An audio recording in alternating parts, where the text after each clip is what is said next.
Okay, and we're back with another paranormal site. So, what happened, last time is that, this is basically the prologue, okay? So, we play as Shogo Okie, okay? And Okie Shogo, anyway, okay? So, the thing is that, we found out that, I think it matters to take out the person of interest. So, he's basically an average guy, okay? And then the fact that, she got basically, in a sense, she's like seeing this girl, Sunaga Yoko, okay? And, since we're not sure with what, what's going on, okay? They met up at night, like, they have to, like, discovering mysteries together. But then something happened, okay? And basically, you know, oops, she, she turned into, like, this, you know, she died, easy to say, okay? And then we found out, like, I wouldn't say awaken his power, more like he was chosen the power. And I was still, new to it. So, like, I basically got, click on the buttons on screen and I killed him. Okay, I killed him. And what we're supposed to do is that we learn that this cursed object, can we see our items? No. Okay, easy to say. We're gonna have these cursed stones that is they are based on the the s- the seven mysteries. Well, it's not actually seven because like more than there's more than um there's more than 10 or something like that here. Okay, but point is, okay, like each of them they have their own trigger, and if you fulfill the condition you can kill somebody with it, and then like those soul will be charged into that curse stone, and then at 100% you can revive somebody. So here, okay, we kind of like was able to go through everything, and then we kind of like get back into this timeline, and where we can actually stop ourselves from doing something stupid, like killing her in the first place. Okay, so after that, at the end, well, funny thing is, this is like a spoiler, but since this is the third series, so you kind of like um. The point is, he died. Okay, so no matter what, he died. So, but then, like we the storyteller came back and say that you can go through different timelines and you experience the story in a different perspective. Okay, so these are the three people that we met when we play as Shogo. Okay, so we found out that Haruе, Shigima Harue, she's a mother and she lost her son, so she wants to bring him back. Okay, and then like this guy's a police detective. We don't know what happened because like say something like one of his colleagues, okay, because he's a police, uh one of the policemen died, and then Yako, it says that she wanted to help her friend that just you know wanted to bring back her friend that died. So there's a lot of like things. Okay, so I bet that in a sense, this is like Steins Gate a little bit, where you are gonna have different branching points, and you can also like redo the thing. But the thing is that I don't know who we are actually. The storyteller, okay? The storyteller, wait, where's the storyteller? The storyteller is like, we're basically seeing it from like a TV, and the thing is that he actually like guessed my name by reading some files. So, but the thing that since my name is long, you can only write half, but you kind of guess that. So, I and the game it's like Psycho Mantis from Metal Gear Solid, okay, where they can read files and stuff, okay, and you got it kind of breaks the fourth wall a bit, so you gotta think about that, okay. So with that said, okay, let's go for Shigema Haruo. When the son of Shigema Haruo was kidnapped, a botched investigation by the police resulted in Charles' murder. 1 year later, Haruo has hired private investigators to help resolve the unsettled case. Late at night, while speaking to the detective at her home, something strange suddenly appears. Okay, this is the guy that we've met, okay? Um, this is the guy that we've met when we are as Shogo, okay? see that it is true that he's a private investigator. Okay, so let's go. Oh yeah, by the way, um, we will be making choices for them, but they don't know, the character themselves don't know what's happening, okay? Okay. May those who mock fires perish in flame. Kill them. Kill them. The flame bearers. Kill them all. You have acquired the power of the curse stone, the haunting clappers. You can use it to kill those with fire or fire starting device on their person. Press the use curse button to set your target alight. A murderous impulse seeps into my soul like thick black tar. So what? Sa korose. 聞こえるかいいよ。蘇りの術を求めし。No? Well, okay, give this again. I know this is Noroi. Just let me see. Noroi. Aruchi.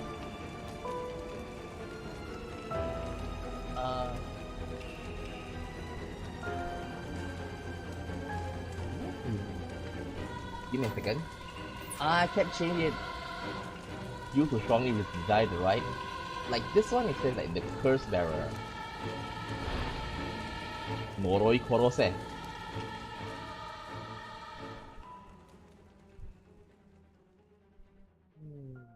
says here. Jushu? Shigima Harue.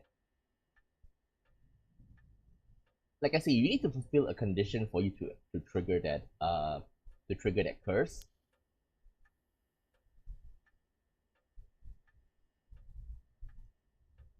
Can't say I understand what just happened, but it certainly seemed to have put you in a good mood. This might be the first time I ever seen you smile. Give me a second. Okay, I've maxed it up. Sweet dreams. Shigema Harue, housewife. Person of interest update. Okay, the haunting clappers. Harue is a housewife who resides in a manor near Shumoko Bridge. Her 11-year-old son, Shuichi, was kidnapped and murdered about a year ago. The death was the result of a mistake on the part of the detective assigned to the case, a mistake which enraged the kidnapper and had him cut off all contact with the police, leaving no room for negotiation. So maybe that this detective was the reason why, Tetsuo, after this we read his one, okay?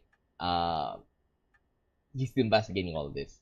The incident was covered up, and Shinichi's killer remains at large, leading the aggrieved Haruhi to call on the services of private investigator Richter Kai to uncover the truth. The Shigema family came from a line of samurai who built their residence in Honjo during the Edo period. They assumed important position in the police force following the Meiji Revolution, thereby protecting their family elevated status. Even today, many in the Shigema line work as police bureaucrat and senior police officer. Harui's father sits in the upper echelons of the National Police Agency, and her husband, adopted into the Shigema clan through an arranged marriage, is also a highly respected agency official. However, as her family prioritizes work above all else, it wasn't long before Harui's marriage grew cold. So she wants for nothing. She is isolated from her neighbors and withdrawn from society. Seeing her son grow into a young man gave Harue a purpose in life, but it was cut short by the kidnapping incident. Following the incident, Harue spent many days in a deep depression, breaking into sudden fits of shouting and wandering around in the middle of the night. Her cheerful, loving disposition faded away, and she took to making snide remarks at her husband, which only further soured their relationship. A few months ago, Harue's husband was transferred to another area for work and now rarely returns home. With Harue left to live in the large empty mansion alone, as a housekeeper who has been with the family for a long time comes in to take care of all the housework, Harue has nothing but time on her hands. Okay, so we know that she have the haunting clappers, but I'll talk a bit about Tetsuo for, okay? So we found out that Tetsuo Tatsumi, he's he's searching, investigating curses, okay, because like maybe she's gonna like take that one of it when we were playing as Shogo. So things maybe she used that ability um on the detective. She wanted to take revenge because basically um I think I can go back a little bit. Let me go back to the story chart for a bit. That like somewhere around here we found out that Tetsuo, he's with this guy over here and he was investigating something. Okay. It's loud. Yeah, yeah, yeah.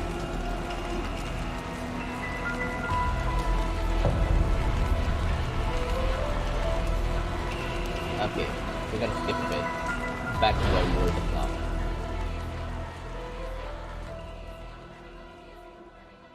And by the way, all of this seemed to happen in the same night.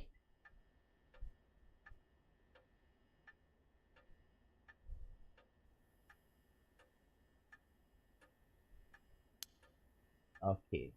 I don't know how she awakens. Oh yeah, there's one more thing I want to check. Okay, let's check out this one. Ooh, the haunting clappers. Ah, they updated it a bit. As the evening bell rings in Irieto, near present-day Shumoko Bridge, a night watchman patrols the dark streets and announces his presence by shouting warnings about fires, all the while striking his wooden clappers. But tonight, the sound of another set of clappers answer back. The He curiously claps his clappers together again. Clack, clack, the echo answers again. But no matter how hard he searches for the source of this second pair of clappers, he never finds it. Some say it was the work of a mischievous tanuki or kitsune, while others say it was a warning from the spirit of someone who lost their life in a terrible fire. Um, I mentioned this in a previous stream, saying that Edo is very um remember Edo is like the past Tokyo, okay, like like couple hundred years back, okay. During that time, Edo is Edo is a hotspot for like fires, okay, and basically because you know um Edo is such a like condensed place, okay, and most of the houses are built with fire. Like there's a lot of fire hazards, okay. So being in Edo, like one of the people are afraid of fires, okay. So that's why they have basically think about these guys as the you know watchmen for fires, okay. So like they are supposed to sound the alarm and telling, hey, there's a fire, okay, get ready, like help out before it engulfs them in flame, okay. There's a lot of cases about that, so be careful. That's the most simplest way for me to explain. Okay, the Rite of Resurrection. As indicated by its name, this manuscript holds detailed instructions on how to perform the secret art of reviving the dead. This forbidden ritual is said to have been devised by the famous Onmyoji. Local researcher Hideki Araishi recently discovered the old manuscript and gave a presentation on it at an academic conference, sending ripples through the field of occult study. Okay, yeah. Sweet dreams? No, not dreams. Sound like something I might want to hear about. You can look around. Hanging scroll. An old hanging scroll? I don't know who painted it. It's been hanging here since I was born. Before I was born. My heart's still pounding. This is it. My chance. At long last. Flower arrangement. An arrangement of flowers. You bring in someone to do it. I don't even know what the flowers are called. A stereo unit with separated speakers designed for home use. My husband insisted on buying one, even though he isn't one to listen to music often. By the way, the story is set in like 90s, 90s Tokyo. Okay, well, like Tokyo is divided into two parts. One is Honjo, the other one I kind of forget. Okay, what's this? Well, I'll be damned. Is that what I think it is? Goodness, you made me jump. It's just a silly little sticker my son got from somewhere or other. He put it out just before. Well, you know what happened. I still can't bring myself to take it down. Let me take a closer look. I knew it. It's had Hencho from way back in set 1. This is a real collector's item. Excuse me? Don't tell me you never heard of the Mockingbird. The what? They're the hottest new craze. Cute little birds dressed up like rough and tumble delinquents. I've never I've never heard of them, but this certainly seems to matter to you. The best part is nobody knows who made them. They just started showing up around town, and soon enough, they won everybody's heart. The story goes that they are made by some anonymous artist who covertly leaves them behind in specific locations. No one knows when or where they'll show up next. They're basically an urban legend of sorts. To think one would turn up here in of all places. This is a good sign, I'm sure of it. Oh, well, that's nice. Okay. Mockingbird. These popular bird mascots seem to pop up everywhere. Nobody knows. Okay. Be in the right place at the right time in Honjo and oh, collectibles. Find all 20 of them scattered around. Legend has it, collecting them all will bring good luck. Ooh. Approaching that. A bottom shelf jackpot. Late at night on the way home. Dang. In the bright garden? If you won the lottery. Damn, we have to find them. Detectives and private eyes. A ringing telephone booth. The excited detective. Waiting at the entrance in a park with sparrows sing. Waiting at the intersection on a bridge pillar at night. A unique looking playground. Revisiting the park at night. Okay. Who knows, maybe we need to go and play as Shogo again. Like to get it. TV. A color television. Father bought one as soon as it hit the market. He likes to have the latest gadget. Unlike the latest model, there is no remote control. We've had it for a long time. Back when it was new, we all gathered around it and marveled as a family. But with father and my husband being away so often, it quickly fell into disuse. Clock. The swinging of the pendulum echoes through the room. It feels livelier than usual with Richter here. Usually, it's just me. Fax machine. It can send images to other places along the telephone network. I don't really know how it works. Most houses don't have one. I already find a use for it. Rotary phone. Telephone. This smasher has a private line. Desk table. I don't know where father got this old thing from, but I never liked it. Okay. Let's talk to him. A private investigator I hired. A friend told me about him. They say he's not very well known, but he's good at what he does. When I first visited his office in Oda City, and saw how he dressed, I could hardly believe he was a detective. But after talking to him for a while, I changed my mind. He says some strange things at times, but he seems like the reliable sort. Ooh. Now we know more about him. Okay, Richter is actually a private investigator. After taking on a request from Shiki Maharuye to investigate the unsolved kidnapping and murder of her son, he gets caught up in the events surrounding the Rite of Resurrection.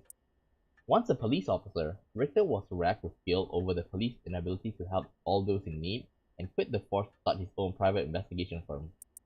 However, his soft-hearted nature leads him to take on too many cases and has put his office in dire financial straits. Wait, if you take too many cases, shouldn't you be rich? Well, maybe it's on a low rate. Let's say for example, hey, help me find my cat. Okay, $5. So maybe that's all. How he's still in business is a mystery, with some whispering that a wealthy patron is keeping him afloat. Richter studied alongside Detective June Edio at the police academy. Okay, after this we'll click on this. Somewhat surprising, given his outlandish clothing and mannerism, Richter excels at covert investigation and tailing his targets.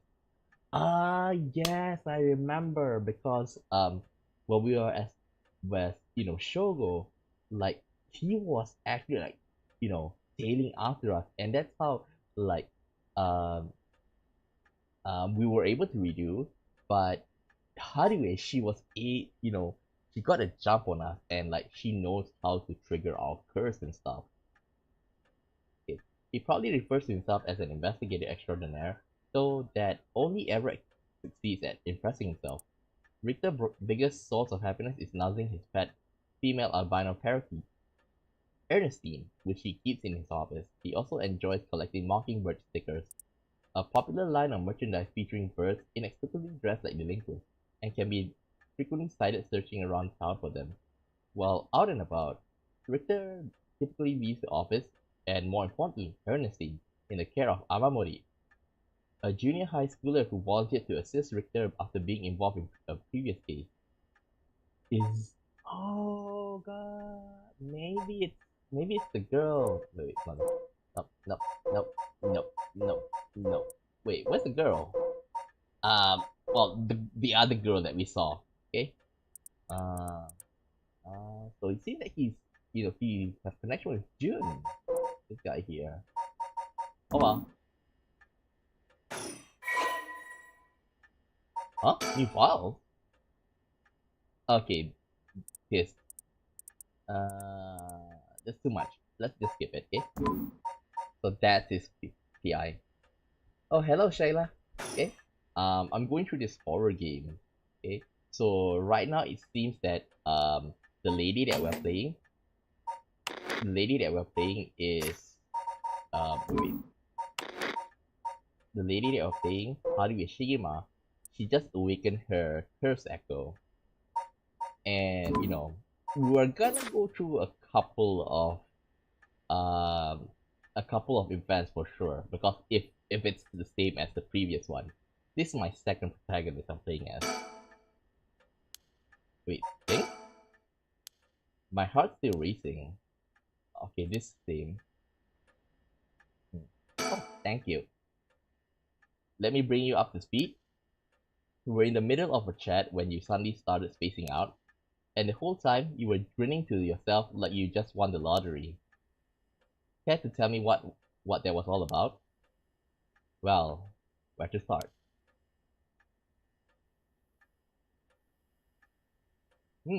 Interesting. Very interesting. So the haunting clapper's curse echo appeared out of nowhere, told you how to perform the Rite of Resurrection, and gave you the curse you need to do it. Have I got that right? That's right. So it's all real, honestly. I still find it hard to believe, but I guess I have to now. Uh, yeah, I'm talking to you, but like, I at the same time, like, I also like want to go through it because I acting quite a lot. I saw that curse stone appear in your hand myself. It looks like it popped clean out of thin air. With evidence that clear, there's no denying that there's some supernatural force at work. Okay, think. Oh, where am I from? I'm from Malaysia. I don't think you quite understand. Oh? This isn't about evidence, and it isn't about belief. It's more than that. I know it's real. The moment the curse appeared, I knew everything before it even said a word. It was already there in my head, as clear as day. You just knew, huh? It was etched onto my soul, along with the curse echo's resentful memories. I'm from Malaysia. Malaysia. So I can feel it. What it was like. Dying like he did hundreds of years ago. Wreathed in flame, writhing in pain as my flesh blackens as my blood boils. I can feel it. All the agony, all the rage. It fills me with bloodlust. I think I need to kill someone. Anyone will do, just as long as they are carrying fire. That is how they trigger the curse. I see. That could be a problem. You think so? From what I know of you, I was sure you see it as an opportunity. The stronger the desire to resurrect someone, the stronger the urge to kill. That's how it seems to me anyway. Yeah, what is it, Shayla? Good grief, talk about a spanner in the works. I say we take stock for a moment, remind ourselves where we've come from and where we're going. That might be a good idea. What? Still the same thing. Okay, talk about the investigation. Sure, I'll try. Okay. That's what you hired me for, ma'am. To look into your son's kidnapping last year. To uncover the truth behind the abduction and murder of Shigema Shuichi. Yes, I remember. They never did find the one who did it. That's what I'm here for today. In fact, kind of you to let me drop by so late, by the way. I've been turning over every last stone, and I've come up with a grand total of 1 lead. So you said, you look hot. No, well, thanks. Okay. Thanks, Shayla. As far as the police are concerned, it's a cold case, but I managed to make some headway. I remember, you were just about to tell me. This, like, her son was killed, like, last year, and of course the police cover up, but as a private investigator, for him to only have 1 lead, it's kind of funny. No, I'm single. Person of interest updated. Okay, Shuichi Shigema, the only son of Haruhi Shigema. He was kidnapped and murdered 1 year ago. His body was discovered floating in the Sumida River. Shuichi was conscientious, brave young boy who was determined to protect his mother, Haruhi. Amid his father's frequent absences, he dreamed of becoming a police officer and displayed diligence and impressive sense of responsibility from a young age, likely due to being in an extremely strict environment. Born in the early 70s, he spent his days immersed in various activities and studies, including playing piano, learning the abacus, taking English lessons, and training in kendo. Shuichi's tendency to put other people's needs over his own meant he died without ever telling his classmates how much he longed for them all to go out on a hunt for mockingbird stickers. By the way, where are you from, Shayla? Let's talk about education. You know, we still need to figure out exactly what you want me to do. Tell you what, why don't I tell you what I found and then we can make a decision. Alright. Kidnapping? I suppose there's not much point going over the kidnapping itself. No, I'm very familiar. Then I'll leave that for the files to cover and just confirm a few things about the case.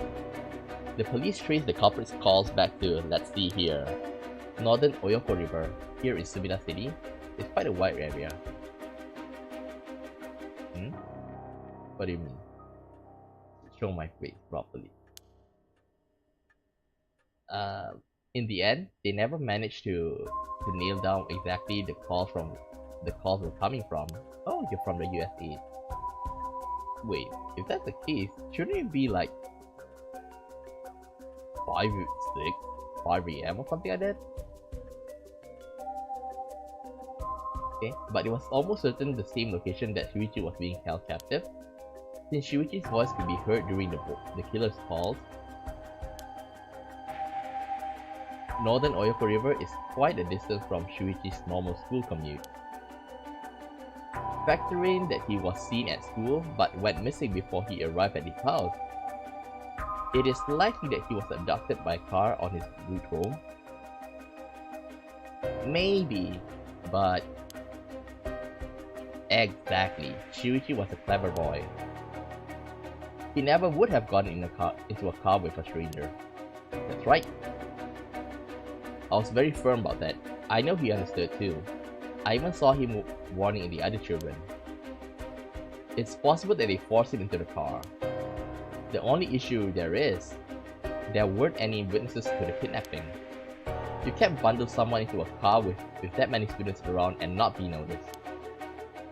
But nobody came forward to say they saw anything suspicious. The thing is that, in Japan, like, in a sense that the children, they are very, how should I say, they're quite mature in a sense that, when I was living in Tokyo, like, I saw, like, maybe preschoolers, like 5, 6-year-old, maybe 5, 6, 7, 8 years old. You know, that's very young. I saw, you know, like school children in their uniforms, like they ride the train by themselves, you know. So that was very surprising for me. Okay, so maybe it's the same case, like, you know, he go to school all by himself. Oh, thanks, Shayla. You're making me blush. But nobody came forward to say they saw him suspicious. So, did they target him at some other time, or somewhere away from his usual route? Both of those seems a little far-fetched. Which raises the question, how did the kidnapper pull it off? The police never managed to find an answer. In the end, they decided that the kidnapper must just have gone lucky. Well, why not turn the problem on its head?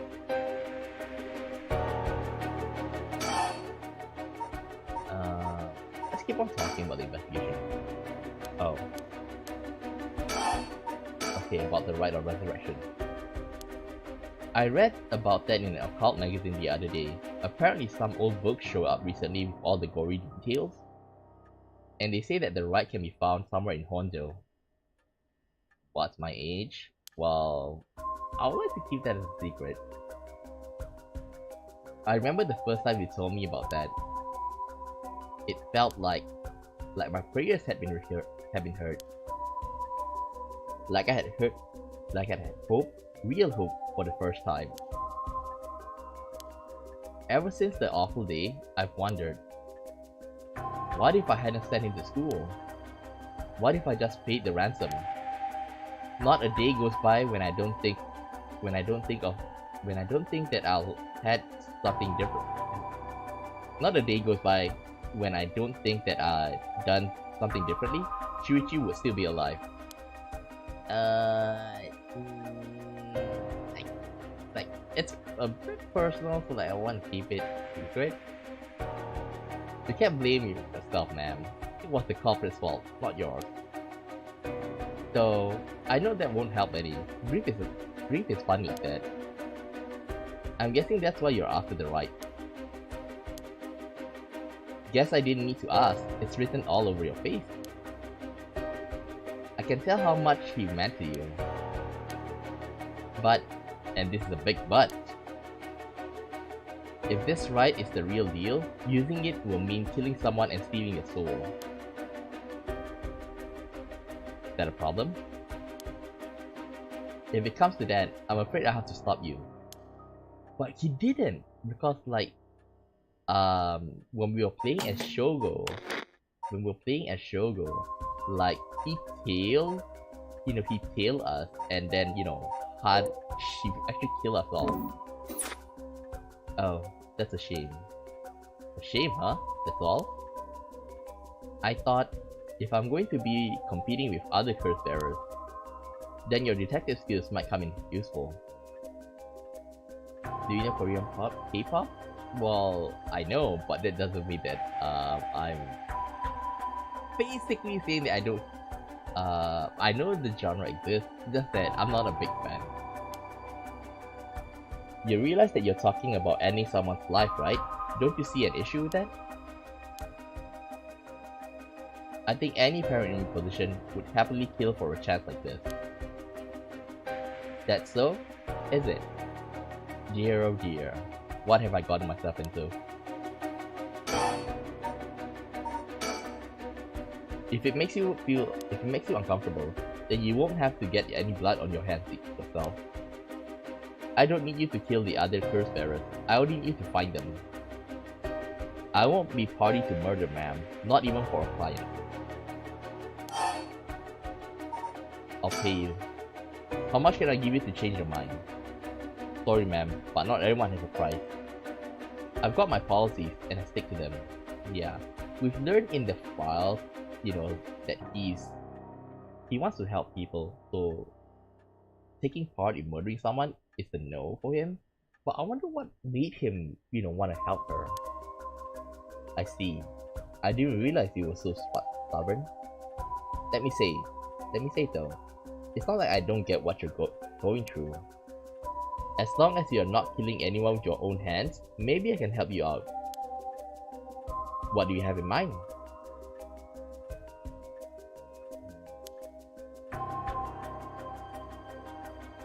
Well, the one thing is that for K-pop is that one thing is I feel like it's so produced. Okay, it is so produced, like, how should I say this? It's a bit fake. Okay, so like I can't really like enjoy, and like without the idol industry is itself it itself is a big problem because there's a lot of like teenagers and like a lot of teenagers went into the industry, and then by the time that they are not popular anymore, and when they leave, they basically have nothing much. Because I remember I saw this like an interview with this K-pop girl. Okay, she was hot for a moment, and then later like she dropped out because like she's not popular anymore, and then like she doesn't have anywhere to go because she didn't because she wanted to become a K-pop star. Okay, so she didn't go to college, she didn't go to university, and when she's not popular anymore, she can't do much. So she tried to start a company, and she tried to get back into K-pop again, but all of that is wasted, and it's like her life is falling apart. So when I heard that news, like I won't say anything about those people who are listening to K-pop, but I'm just thinking of those girls. Do you have a crush? I have lots of waifus. Well, how about stealing someone else's birthstone after they filled it with soul drag? If that was all you were after, then I could lend you my service guilt free. If the other curse bearers want to kill each other, that's their business. I'm not trying to be the hero here. So that's how he helped. I guess there's no guarantee a stolen curse stone will work, but we can worry about that later. Well then, I suppose we have a deal. Although, what if I stole a curse stone using my curse? Would you disapprove? That will void our contract, ma'am. Just warning you now. Mine. I have a crush. Yeah, sure. Go ahead. About the investigation? Okay. Kidnapping? The kidnapper managed to convince Shuichi to get into the car, but how? The only thing that makes sense to me is if they were somebody that he would have a reason to trust. A teacher perhaps, or a relative, or perhaps somebody else he knew. But all of the adults Shuichi knew had alibis. The police checked them all thoroughly. They did, huh? No one throws numbers at a problem like the cops. But what if it wasn't someone he knew? Or rather, what if the culprit disguised himself as a police officer?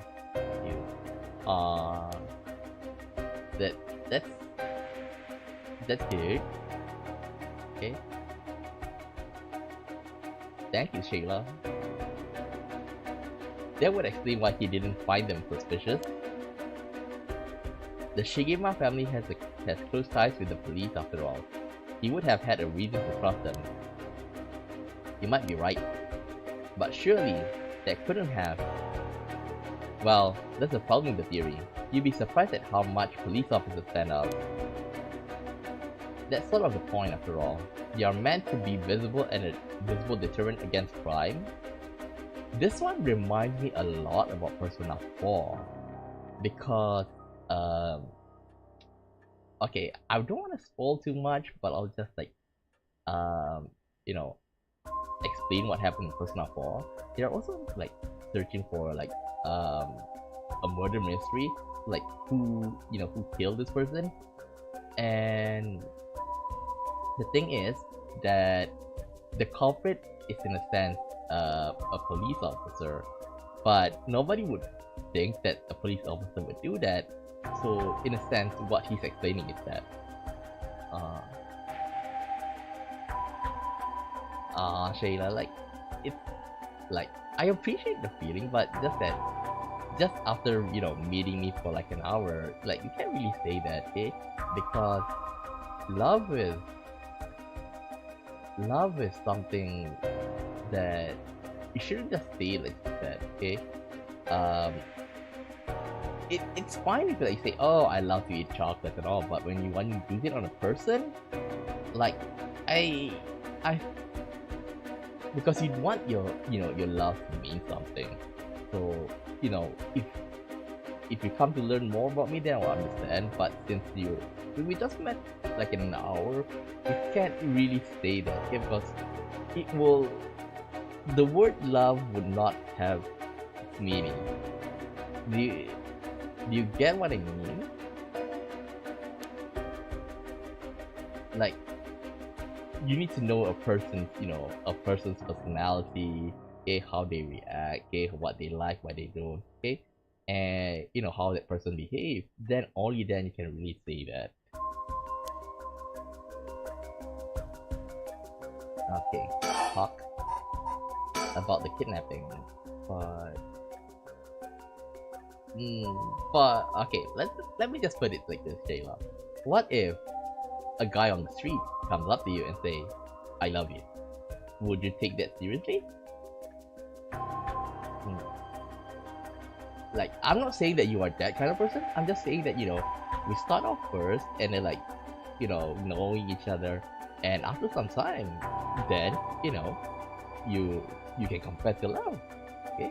Because, I think as a girl, you don't want to, like, you being hit on and they just and they'll just tell, oh, I love you, and like, you don't even know anything about that person, because they might seem like kind in front of you, but afterwards you found out that he's a jerk. So, like, I'm not saying that, you just need to, like, get to know them. That's why, like, I feel like this is what happened with relationship nowadays, is that they want, basically, they want quick,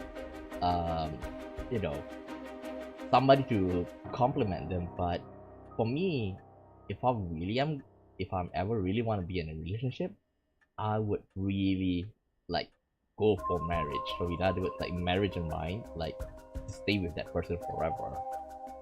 So I will not say to that person directly that I love them until I get to know them and they get to know me, and then only then that word will come out of my mouth to that person.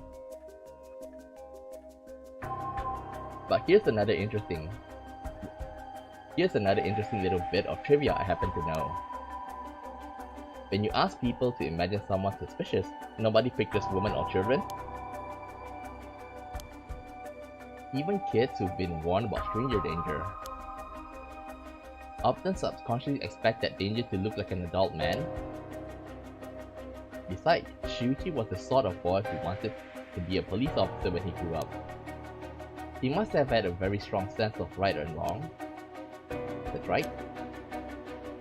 Wait, surely you can't mean... Now you're getting it. If, say, a young woman approached Shuichi asking for help, what would he have done?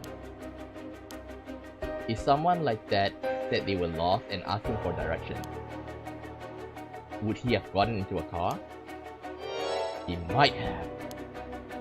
My husband always told him that a man had a duty to watch out for women and children. You could certainly argue that kind of attitude is outdated nowadays. But if Shuichi believed it, then we might have something here. Then you think the culprit was a young woman? Yeah, it's not saying that it's not saying that I don't want to like, it's a bit hard for me to explain it. Like, you respect my feeling, like, but at the same time, like, how should I say this? I don't want to like just simply say that out to anybody. Like, you don't want to be in a relationship that, you want to be in a relationship where both sides, are happy. And let's say if you go out with this person and it's just out of like obligation, you feel a bit, you're not gonna help each other out, okay? Or maybe it's just a one-sided thing.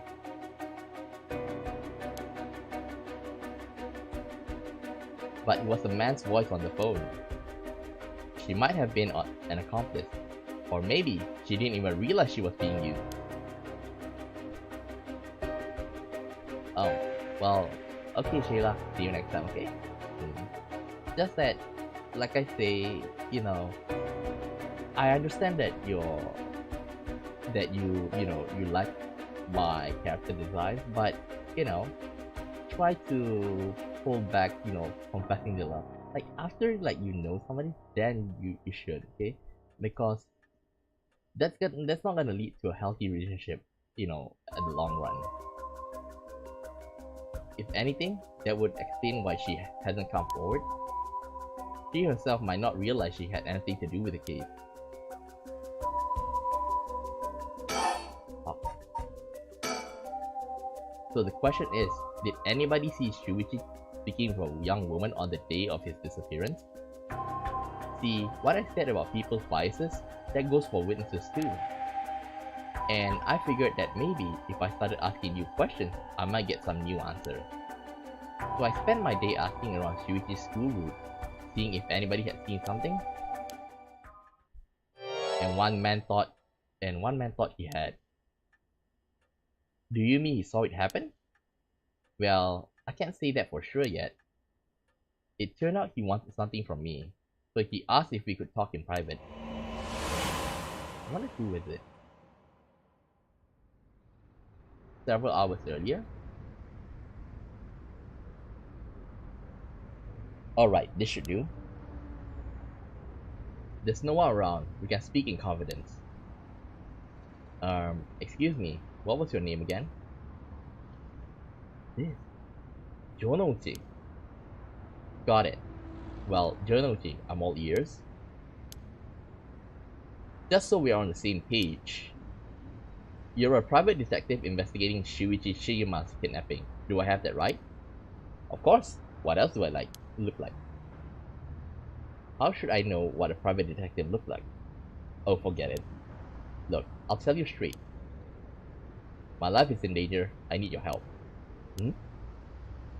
You'll excuse me if that caught me a little off guard. Let me ask you straight. Who is trying to kill you? A student called Michiyo Shiraishi. Interesting. A schoolgirl, eh? Sounds like you've been naughty. It's nothing like that. That girl's... she's a murderer. I'm the one who knows. I'm the only one who knows. But I saw what she did. Michiyo Shiraishi. I saw her kidnap Shuichi Shigema. Come again? I saw her talk to him on the street and lead him away. I didn't think much of it at the time. But then he went missing. she murdered him. I'm sure of it, or at least she got something to do with it. That's what you're here for, right? Isn't it? Then you can't let her get near to me.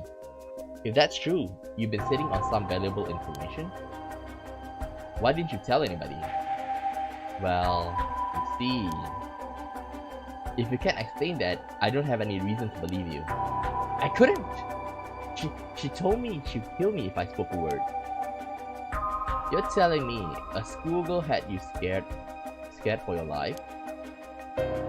So you've been sitting on that all this time, and you think she's coming for you, and now that she spilled the beans?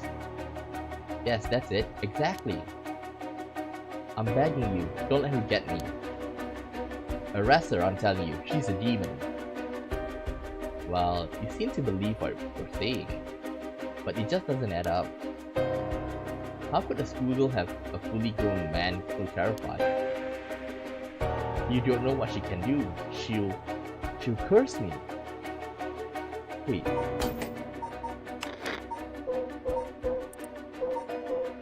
Wait. Huh? Okay, give me a second. Let's save. Save for a moment here. Here. But then, the girl is her. It's Yako. Wait. This doesn't make sense. Wait. Curse you. I'm sorry, but you're losing me here. It's true. Her house. It's... Ah, forget it. Why do I even bother? You seem dubious enough to believe me, but I should have known you would never understand. Enough. I'll find someone else to help me. Hey.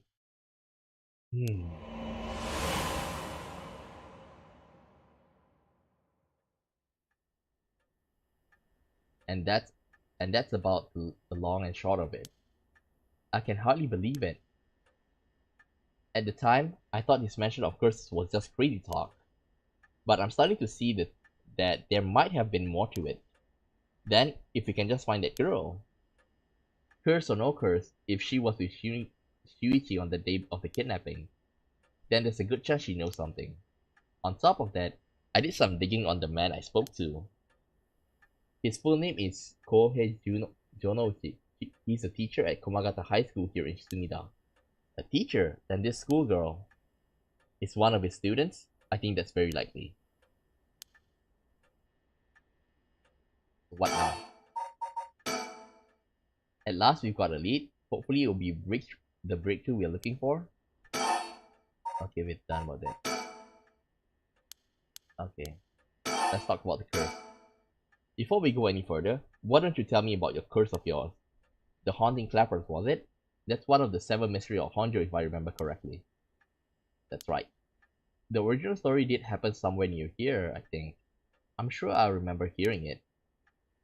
In that case, my money would be on all the curse bearers being somewhere in Honjo.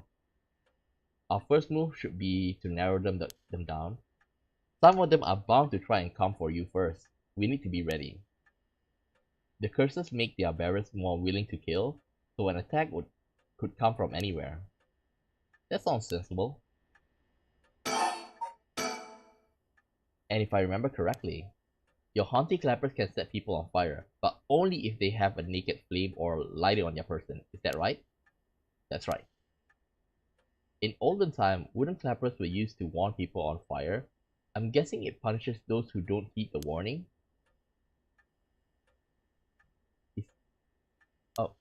Oh, you're back, Shayla. Okay. No, it's okay. Although it's hard to see how it stacks up without knowing what else is on the table. You really think it's that good? The target can't do much to throw it off, and he has a nice long activation window. It's big that it works on lighters too.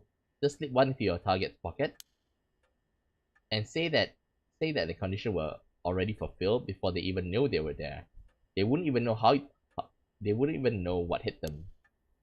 Maybe I won't have to actually use it. I could just tell someone I could, and they and they'll have to do what I said.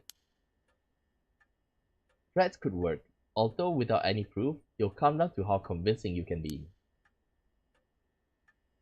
Man, don't worry about it, Shayla. If only you could use the curse, then back out at the last second. At the last second? What an interesting idea. I have a lighter right here. We could try it now. That's an interesting proposition. But maybe not. I'm not quite crazy enough to make myself a guinea pig. Oh, I see. You're an odd one, ma'am. If you don't mind me saying. And I don't think it's just a curse. You flatterer.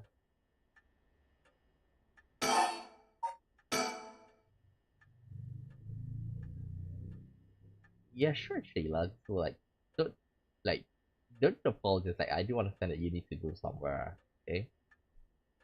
As for what we do next, first of all, I think you should stay indoors. Try not to do anything spontaneous or outside of your normal routine. Okay, about the investigation. Right then, have you decided on what you want me to be working on? Okay, we'll save here.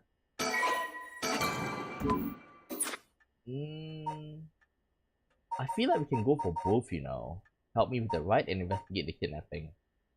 I think go with the right. Bringing my son back is more important. I want you to help me with the Rite of Resurrection. Roger that. The right it is. Odds are good that the other curse bearers are also working by night. Anyone they kill under the cover of darkness won't be discovered until sunrise. I bet they'll be trying to do as much as they can before morning comes.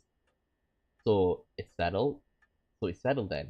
I'll look into the other curse bearers by night. And once the city wakes up and I can start asking questions, I'll investigate the kidnappings as well. I'll even try and find Miss Shiraishi as part of the bargain. Thank you. That's more than enough. Thing.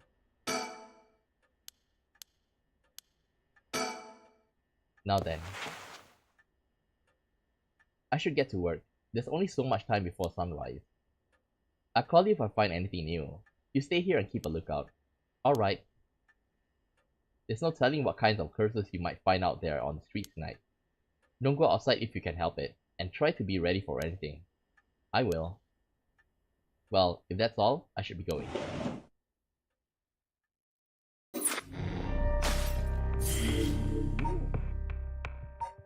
He's going out? Huh? Why are you speaking in, you know, writing in Indian? Tamil, maybe? Hindi? Despite having obtained the curse of the Haunted Flappers, Haruhi Shigima is determined to use the Rite of Resurrection by stealing the remaining curse stones. She instructs her private investigator, Richter, to find the other curse bearers.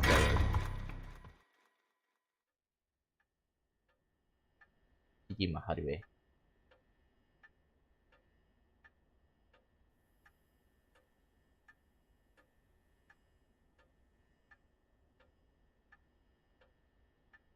It's been almost an hour since Richter left.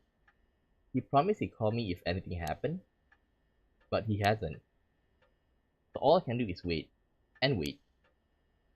I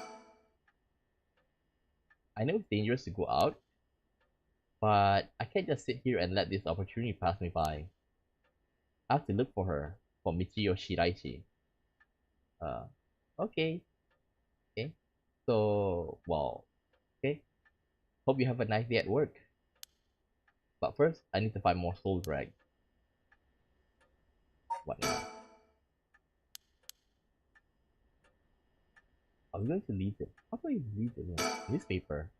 What's this? A newspaper. It must have fallen off the chair. Read it. It's a newspaper. I only leave them in here for the guests. I hardly ever read them myself. I don't think I have taken the time to go over one in years. In fact, well, it's not like I have anything better to do. Look at, well, we're gonna read all society articles. It looks like the biggest problem right now is pollution. I remember how the air and water used to be even more polluted. The river was covered in scum from all the sewage and industrial waste, and it stank so badly it made my eyes water. Eventually, people started getting sick, and it couldn't be ignored anymore.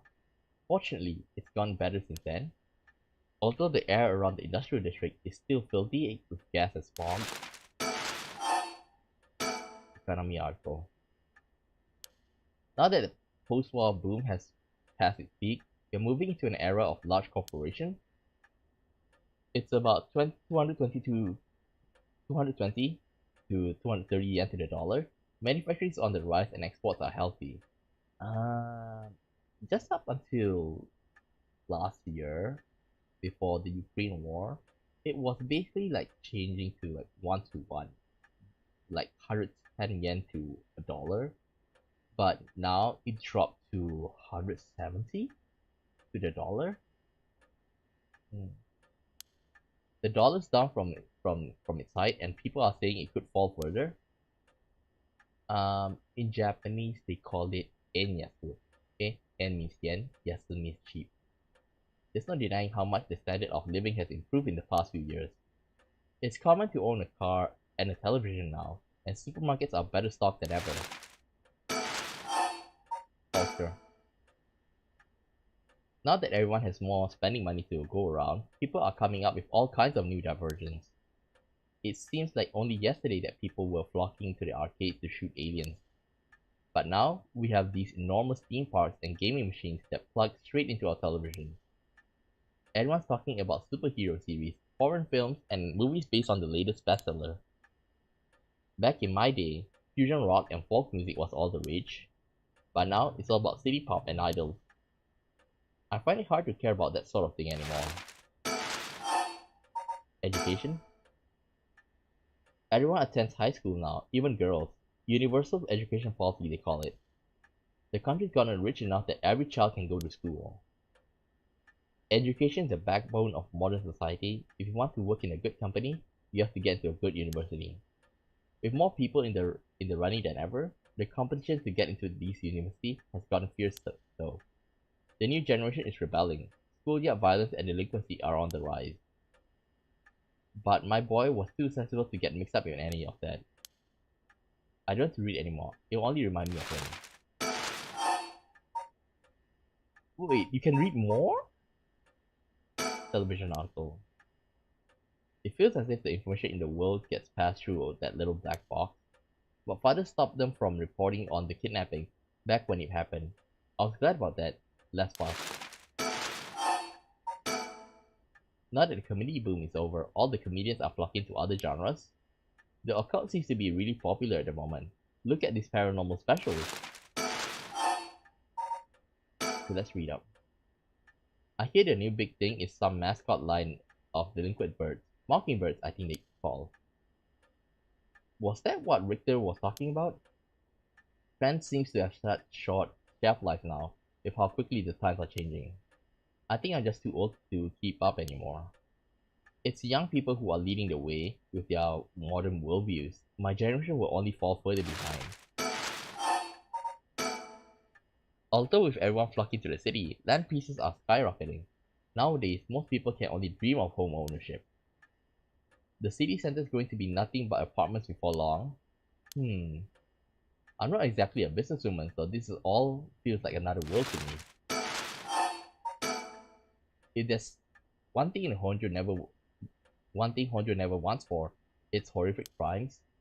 They found a police officer dead in a local park just the other day. A lot of my family are in the police. I hope it wasn't anybody I knew. I don't read the news anymore, not since last year. It brings bad memories. Suicide at local high school? Oh, I remember that. A high school girl jumped off a roof about a week ago. She was bullied, I think. Or maybe it was something about exam pressure. What? But no, this can't be right. Her name? Michio Shiraishi from Komagata High School. It can't be.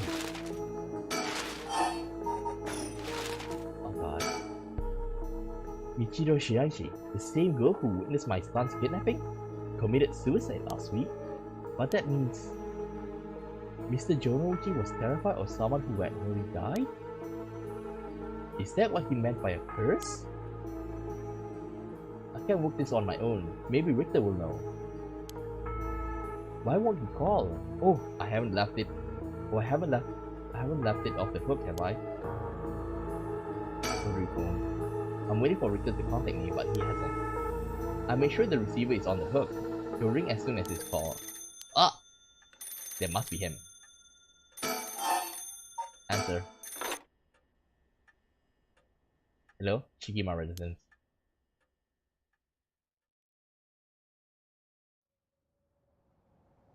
Two AM. Uh-oh. Komagata Bridge. Hey, isn't this where we met the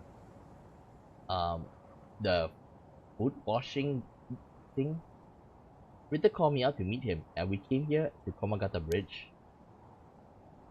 Ritter, there's something I need to tell you. Funny, I was just thinking the same thing. Standing around is the last thing I want to be doing right now. This is my only chance to bring back my son. I can't afford to fritter it away. We're on Komagata Bridge over the Sumida River. There's a highway on one side and a freeway on the other, but they are both deserted this late at night. Okay. What else can we check? Anything? Like, I'm also hoping for like the Mockingbird. Number 18. I told you there's something. Pink Punisher.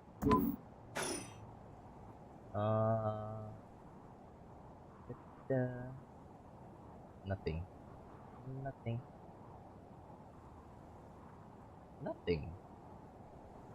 Surrounding. Let's check on the floor. Guess not. Thanks. Standing around is the last thing I want to be doing right now, but it's my only chance to bring my son back. Okay. He's gazing down at the water. What does he see down there, I wonder? You go first. Please go ahead. Alright then. I've been poking around places connected to the Seven Mysteries, looking for curse bearers, and I think I found a few candidates. First, a tall man I ran into Kinshibori Park. I asked him for directions, trying to probe him a little, but he turned the question right back around at me. And he was out of there the second he figured I wasn't what he was looking for. I got the sense curses were nothing new to him. I'm about 40% sure he's a curse bearer. He's not. Then there's this middle-aged guy I saw at South Wadigesui Street. There's no question about this one. He had one of the curse stones in his hand. He had a nervous air about him, too. It was clear that he was up to some shady business. The thing is that we did kill somebody, but we never seen, his face. Gathering soul drives, I bet. He make a good target. And then this one.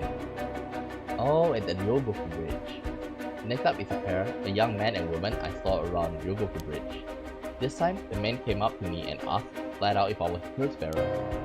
I told him I didn't know what he was talking about, and he backpedaled and left. Looks like they lurk around there often, looking for kindred spirits, would be my guess. So it didn't seem like they were quite working as a pair. Gathering soul drags in a group might be a decent idea if you could make it work. But with things being the way they are, it's got to be hard to find folks one can trust. They got brass though. I don't know what their deal is, but I'd like to find out. Last is two detectives I've seen sniffing around. The police are involved. Not necessarily. A body turned up in a local park a few days ago, so they might just be looking into that. Isn't that your friend? Still, the past got ties to one of the Seven Mysteries. Might be it was a curse that did the guy in. And if they are sending in detectives from the head office, then something's got to be up. How do you know where they're from? let's just say that when you're in this business, there are some faces you get to know. Anyway, that's everyone who caught my eye. You found all of them in so little time? I really did hire the best. It's all under the name, ma'am. Richter Kai, EI.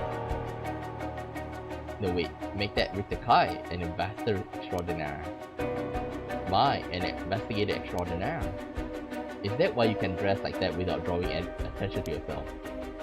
You bet, an investigator extraordinaire can blend in like a comedian in any outfit.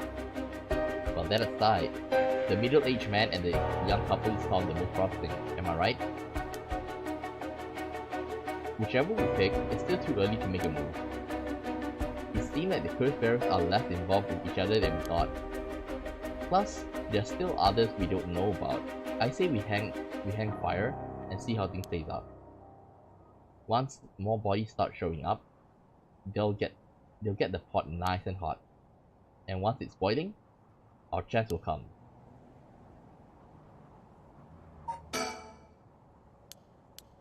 Okay. There's something I need to tell you. What's up? Well, the girl Michiyo Shiraishi, the one who was with Shuichi on the day of the kidnapping, that's her. Well, she's dead. She's what? A student who committed suicide last week. That was her. I heard something like that had happened. Never got the name though. Talk about bad luck. We finally get a lead, and only to find it's turned out into a little dead end. Unless her death was the whole reason Jonouchi was shaken up. He said she was going to curse him. Was he talking about her taking revenge from beyond the grave? It seems like we are back where we started. Not necessarily. That teacher knows something. I'm sure of it. At the very least, I put my money on having something to do with Miss Shiraishi's death. That's why he's so scared of being cursed by her. I see. And also, something tells me he knows more about your son's kidnapping. In any case, I think I've got a good idea of what he's hiding. Call it a hunch. A hunch? Well, more of a theory. Can you take a guess? I can guess. I can't say for certain, but... Mr. Jonouchi? Silent me right here.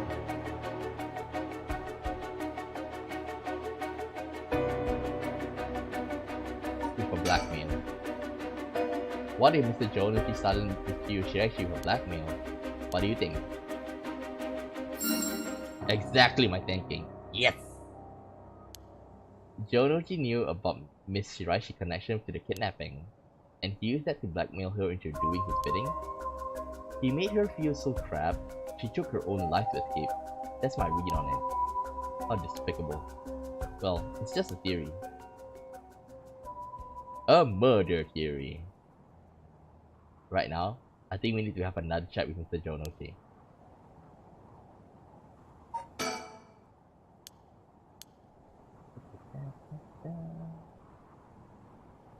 Like, I really wonder, like, if there's really nothing else here? Didn't you want to tell me something? I already said everything I wanted to say. Sumida River. The water is filthy and horrid, but at night, when it's still, it almost looks peaceful. Can I ask you something, ma'am? Is the Sumida River what you Honjo folks picture when you think of home? I couldn't say. All I could tell you is that I can hardly stand the sight of it. Right, should have guessed.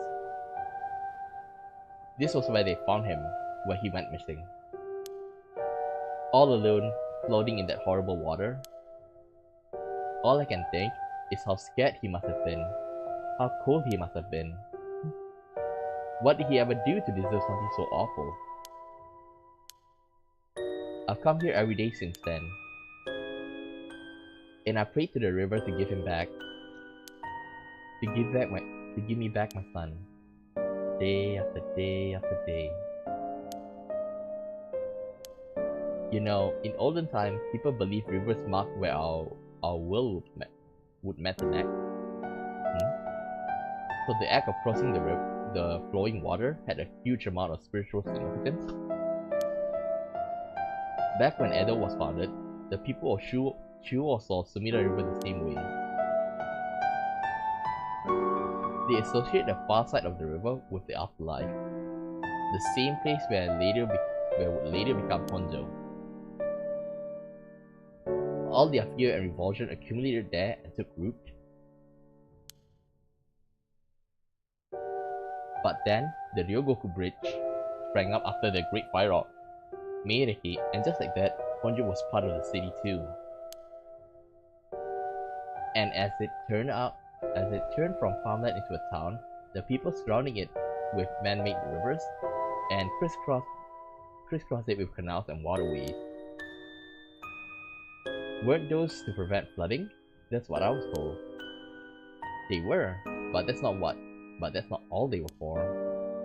Their other purpose was to contain all the corruption that had built up on the far shore, and stop it leaking through to our side of the Great Divide. Officially, they were a physical barrier, but unofficially, they were a spiritual one too. So, if I have this right, are you saying that Honjo is a place where the real world meets the afterlife? Exactly. That's why the Rite of Resurrection is here, rather than anywhere else. I'm sure of it. And it's probably why the Seven Mysteries and their curses have survived to the modern day. And I guess that would make the spot where we're standing right now, right over the water, the border between life and death. If there ever was a place where bringing back the dead might be possible, I reckon it's here. It's funny that you mentioned praying to the river. That might have done more than you think. Is that supposed to make me feel better? Just thinking aloud, ma'am.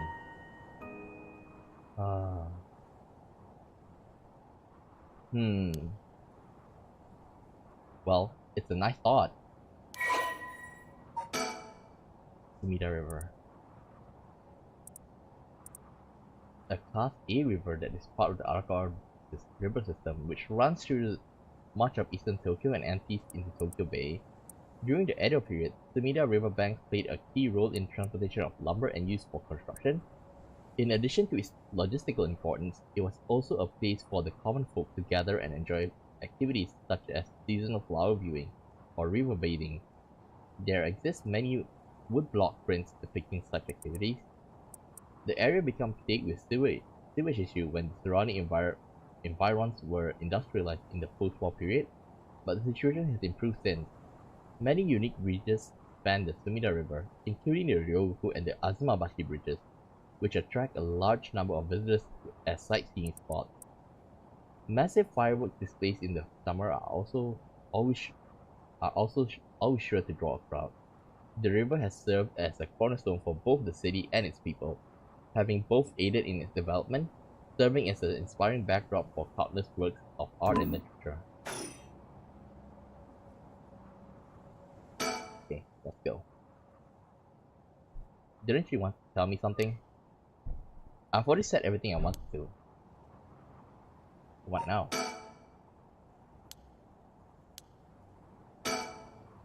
Aw. Oh, that's right. There's one more memory I have of this river. Do you mind if I tell you? Go ahead. It must have been 20 years now when I was still a schoolgirl. Back then, the Sumida River was much filthier than it is now. It was full of garbage and industrial discharge. It was scummy and slimy, and it stank. You could look out over the water and see dead cats and dogs and pigeons just floating. And one day, among all the filth and garbage... What the hell? What the... Huh? There was a piece of my missing classmate's hand. What the... What? It was almost a miracle when you start to think about it. What are the chances that someone would find a part of her that was still recognizable? And And that although everything but the palm had rotted away in the water. The part that was left would have an identifiable scar, and that they could tell it had been a murder from the blade marks on the bone. Wait, are you talking about the Nejima murders? So you have heard of it. I'm impressed. I assume you were but an elementary schooler at the time. I wasn't really aware of it then. I only heard about it after the fact. I had no idea the victim was a classmate of yours. What's the Nejima murder? A notorious case from over 2 decades ago involving the murder of a female high school student. It first came to the attention of the authorities when part of the human left hand was discovered floating in the Sumida River. Testing revealed it belonged to a missing female high school student. As it appeared to have been severed deliberately, the police launched a murder investigation. A large-scale search of the river was organized, but the highly polluted state of the river made this impossible. Visibility was poor and the stench was intense, and the divers quickly fell ill. They succeeded in recovering only the victim's head and what appeared to be part of her leg before the search was called off. At the time of the incident, the Sumida River was as polluted as it had ever been. Neither fish nor shellfish could survive in it, eventually causing the annual fireworks festival to be called off indefinitely. Over the course of the search, the police discovered a number of unidentified human bones. This caused a stir among the public as several other young women had gone missing in recent years in Tokyo area, and it was feared that they may have fallen victim to the same fate. Forensic technologies at the time, however, were not as advanced enough to determine the identities of the deceased, and so the police were unable to open any inquiries. Due to overwhelming lack of circumstantial evidence, the investigation ground to a halt until a hitherto unrelated individual came into its attention. During the questioning about a separate incident, Kumichika Nejima, a 36-year-old shop owner with no relation to the victim, divulged details about her that had never been released to the general public. An investigation into his background was conducted.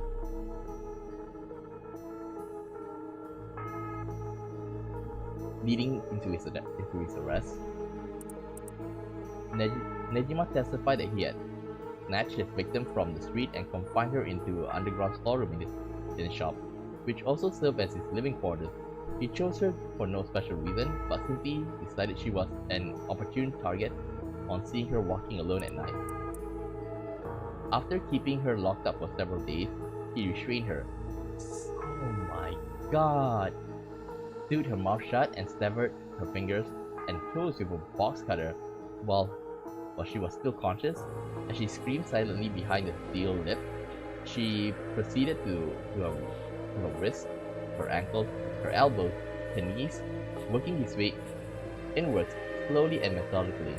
His victims constantly wavered in and out of consciousness. Her ordeal continued until she died of blood loss. Nejima dismembered the rest of her body and disposed of it behind his home in the Sumida River before cleaning his storeroom and returning to his everyday routine as if nothing had happened. The brutality of his actions shocked the nation when they were eventually reported. Once apprehended, Nejima readily divulged the details of the murder, but was less willing to explain his motive. When asked, he would only break down in tears saying, "I don't know what came over me. I know it was wrong." In the end, the police could extract nothing more from him than expression of remorse.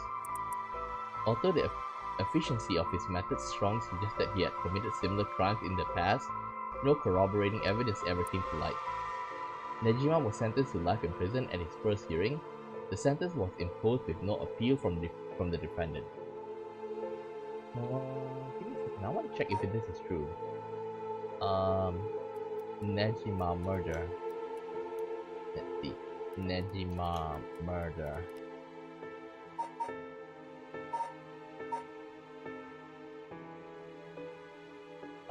Guess it's, guess it's the paranormal side thing. Kumichika Nejima. Wait. Okay, Fukunaga. The man who made headlines over 2 decades ago as the perpetrator of the brutal killings known as the Nejima murder. To be honest, it was all a bit of a blur.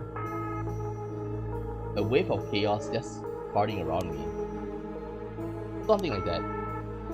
They say the rest of her body must have sunk to the bottom of the river. They combed the riverbed, but they only found pieces. Everything else must have rotted and flowed out to the sea. Afterwards, I heard that all the divers who had been looking out for her fell ill. A sorry story for everyone involved, huh? It's funny, everyone figures the river's filthy already, so one more piece of garbage won't hurt. But every little bit makes it worse. It's a vicious cycle. I know I wouldn't want to go rooting around down there myself. That's right, which is why the riverbed is the last place everybody would go looking. Or so was the killer's thinking, I suppose. The times were changing quickly back then.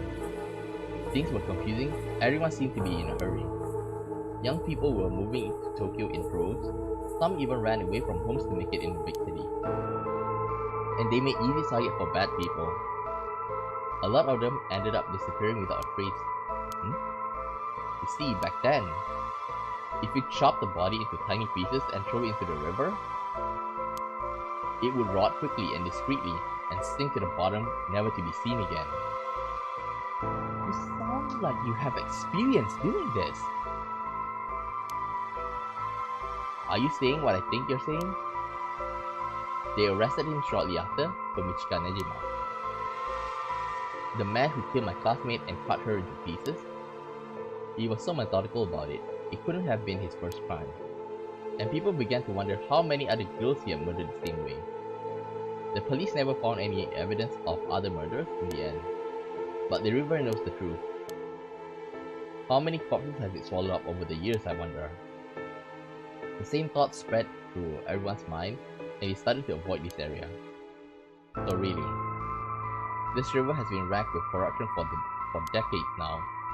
Or at least, that's how it seems to me. Well, was that interesting? Well, I can see why you don't have any good memories of this river. With all the darkness lurking beneath the surface, there's no reason that you would. Still, if I may, ma'am, I'm surprised you knew so much about the Nejima murders. But how could I not? After all, I was the one who found the head.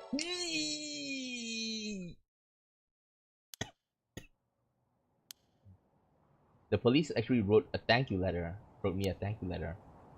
They said it was only thanks to me that they managed to bring Nejima to justice. That was the only time my father ever said he was proud of me. Huh. I guess it just wasn't the killer's day. Sometimes I wonder if he resents me for it. God. Standing around is the last thing I wanted to be doing right now. Bad feeling.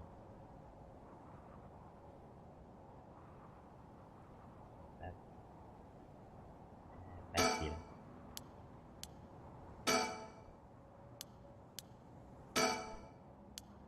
Is something wrong? Not really. It just struck me. It's been 20 years since the Nejima murders. So it has. Not to spook you or anything, but I thought you might be interested in knowing. Life in prison doesn't always mean life.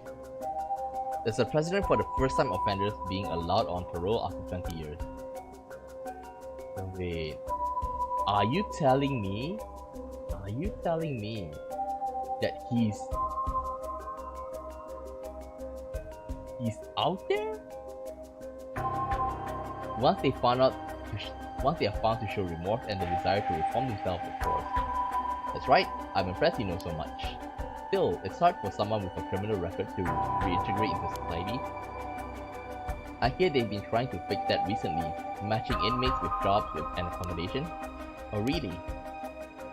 They keep an eye on them, of course, and make them report in for regular checkups. But to avoid discrimination, they keep the inmates' records a secret from everyone but their employer. They even gave particularly notorious criminals new identities so they won't be recognized in the workplace. My. The way you put it, it's like you're saying Fumichika Nejima could be out on parole right now. Back in society under a new name, with nobody any the wiser. possible. But as it happens, a little birdie told me a big name making parole a few months back. Uh-oh. I don't know if that was Nejima, but our discussion just now did bring it to mind. I see. How unsettling. Now that you mention it, I just remember something too. What was that? I was passing Komagata High School a little while ago when I saw someone. A janitor, I think. And I could have sworn he reminded me of Fumichika Nejima. Oh! He looked a little different after 20 years. Much thinner than I remember too. I told myself that I was just seeing things. But perhaps it was him after all.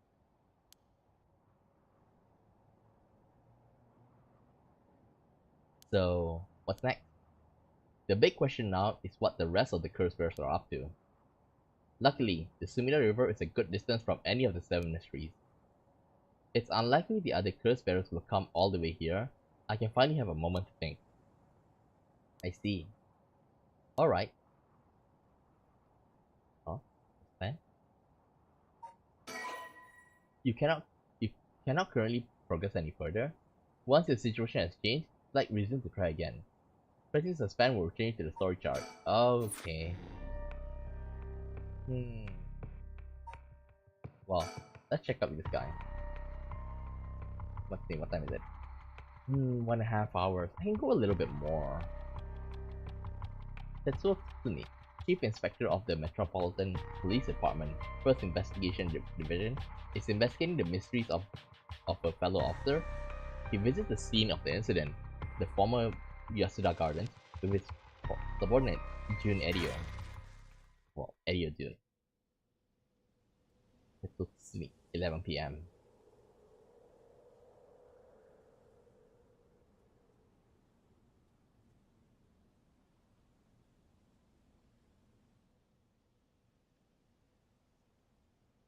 Hey boss, forensic is all done, the crime scene is clean. The other officers have all gone home, it's just us now. The park should be able to open back up tomorrow, like nothing ever happened. I doubt we'll get many visitors after everything that's happened. You'd be surprised, lots of people love that kind of thing. I bet they'll be lining up to get in.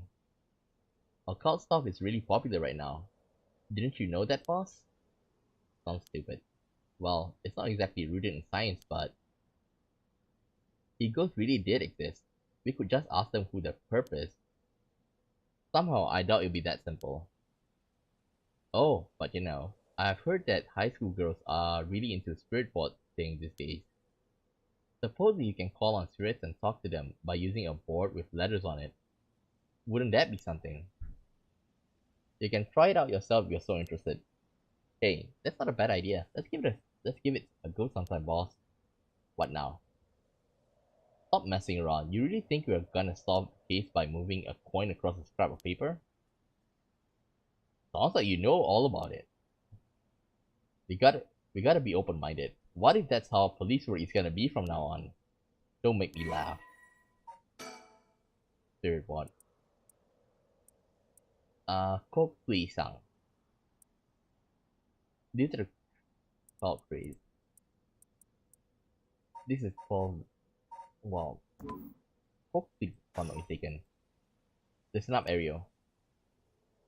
You can't go blaming the death of your buddy on something like the occult. I don't care if it was ghosts or the occult or what.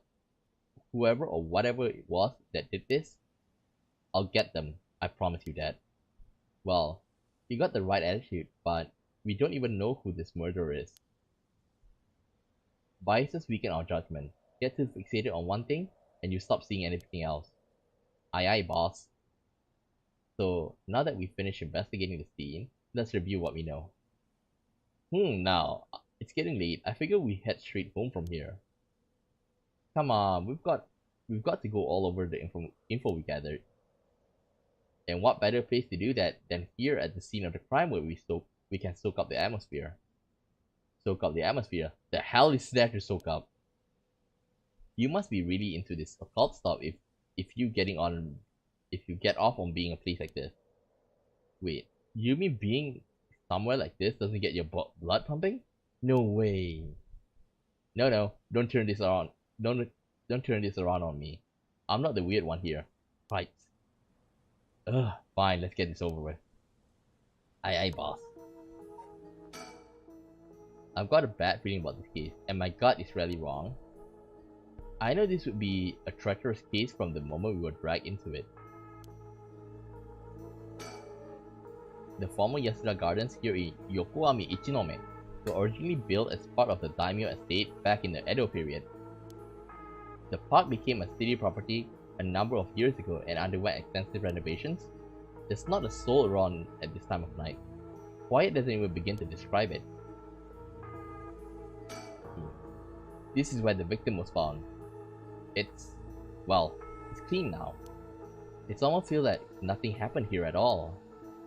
But once an incident like this has come to pass, there's no going back. Not that knowing that is any consolation.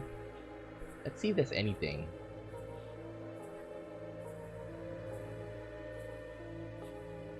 Anything?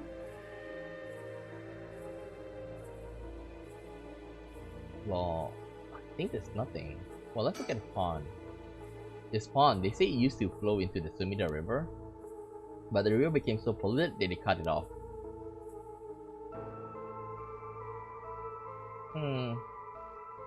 Oh well.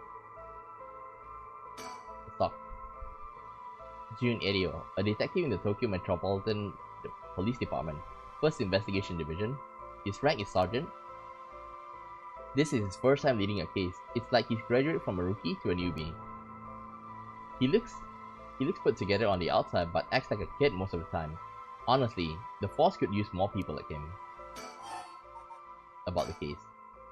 So early in the morning yesterday, a staff member found the victim collapsed here in the park and called the police when they realized he was dead.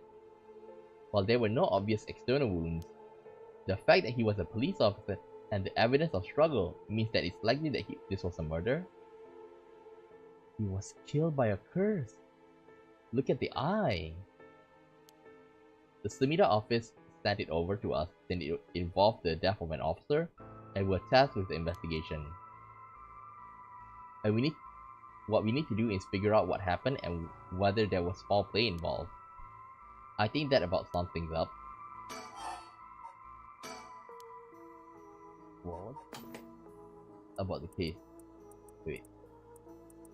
But a boss? Yeah.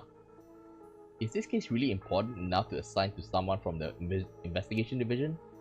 I mean, a friend of mine died, so it's important to me, but it's all up to the higher ups.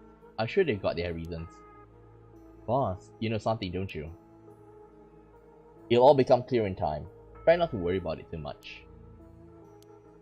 Thinking about it, the only thing we know for sure is the identity of the victim. That means there must have been something special about him, right? Maybe he knew something he wasn't supposed to. Some kind of secret or something.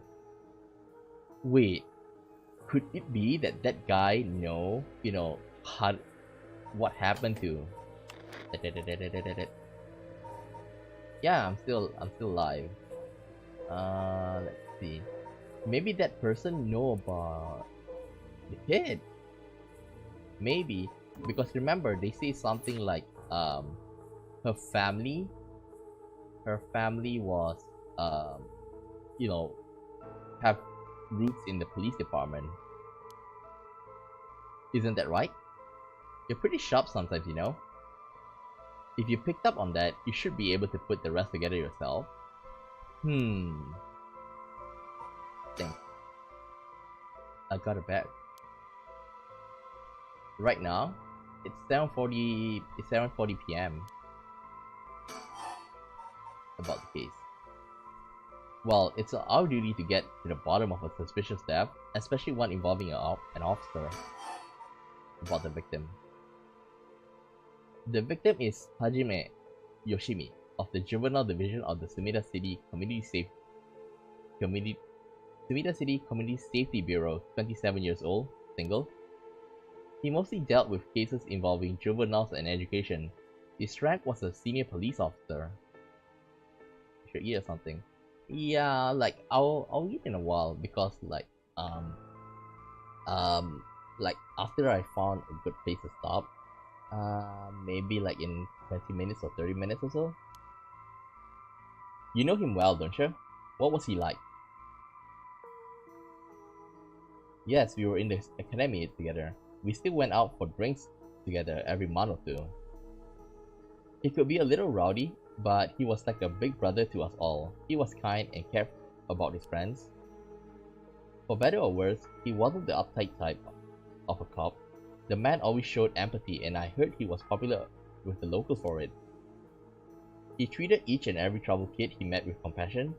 He had a great track record when it comes to rehabilitation. Sounds like we lost a good one. Yes, we did. We truly did. I knew being a cop was dangerous. I knew something like this could happen, but it's never easy when it happens for real. I knew the feeling. He didn't seem to care much about climbing the ranks, but he was at the top of our class. But normally I'll stream for like only for 2 hours, and then like I'll have a, I have, like, I won't stress myself for too long. Only problem was that he took on so much work, he had the most unfinished paperwork too. I always felt we need an unusual guy like him to help us solve all of our unusual cases. Hajime Yoshimi. Hajime was a police officer with the Sumida City Community Safety Bureau and was primarily responsible for juvenile and education cases. He held the rank of head patrol officer and entered the force at the same time as Jun Erio. Hajime was found dead under mysterious circumstances at the formal Yasuda Garden early in the morning yesterday. Wait, does he have something to do with Michio? If that's the case, then are they killing him to like kill him so that to keep the truth about Shuichi? Dang, things are getting even more mysterious by the even more like related. Once a rebellious gang member himself, Yoshimi turned his life around and used his own experience to connect with troubled youth as a police officer. While his appearance and demeanor suggested a man who has a rough around the edges, he was compassionate, loyal, and caring man at heart. Looked up to as a big brother by his peers, Yoshimi achieved stellar results in his work with juvenile cases, but his constantly sloppy paperwork and less than formal attitude essentially doomed his career and had him writing formal apologies on the regular. He left behind a fiancée who he had been dating since high school. Let me guess, we're gonna meet the fiancée. What's my name? Mirai Tsukamu da yo. Don't worry, you're plenty unusual yourself. Me? I was the most normal of my classmates. Besides, the real weirdo among us quit the academy a long time ago. There was one even weirder than you? Ah, Richter. About the victim. Hajime was quite the bad boy in school apparently. He ended up with the police a lot. He said the police officer in charge of him was good to him, helped him get back on track. Mirai Tsukamu. The reason he wanted to become a cop was to pay his kindness forward. Said it was the first time he ever took his studies seriously. That's a good story. Love that kind of thing. Makes me want to have a drink in his honor. Mirai Tsukamu. Please don't make fun of my dead friend. Hey, I said in his honor. You should aspire to become the kind of cop people miss when they die in the field. You say that like it's a sure thing I'll die. Besides, if I end up biting it, I'm sure you'll be the one who misses me the most, boss. Come on, don't be like that. You'll hurt morale. Well, I guess how much I'll miss you depends on how this investigation goes. I can already see it. Edio, no! Why'd you have to go and get yourself killed? I have no idea what's going on in that head of yours. Yeah, there'll be a sight to see. I can't wait. You can't wait for your own death? Get it together, kid. Oh my god, this looks like a manzai. A manzai is basically like think about a stand-up comic with two people. One would be would say stupid things, and the other one will be pointing them out. Basically a slapstick in a sense. Sheesh, you really are something. Thank you. Yeah. So I don't mind because like I enjoy playing games. What about the victim's family? And this game is pretty much it just came out like 2 weeks ago, and it's made by Square Enix, the developers of Final Fantasy, like a small branch of their group. So it have back big names backing it, and so far, like if it'll go faster when you don't need to read out everything like this, but I feel like you're gonna get more immersed in it. Yoshimi family is from Kitasenju in Adachi City, but Hajime's parents died a long time ago.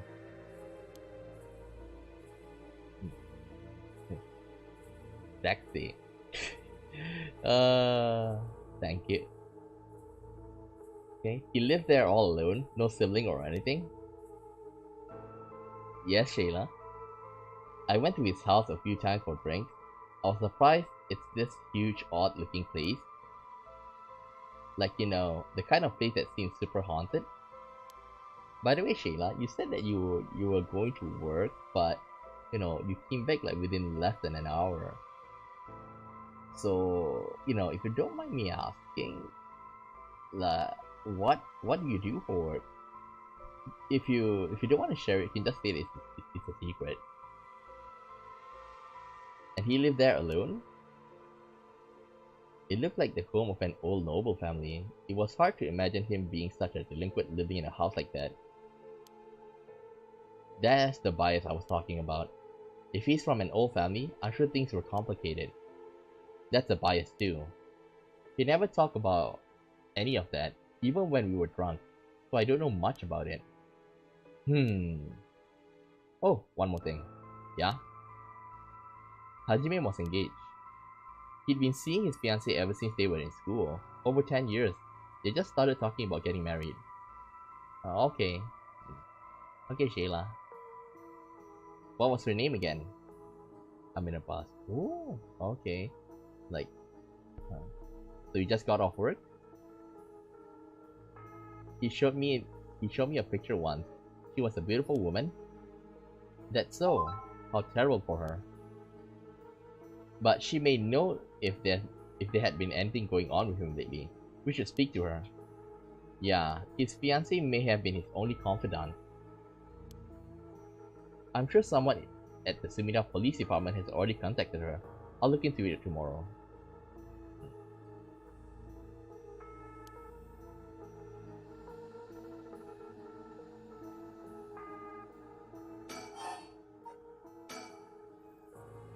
Hey boss?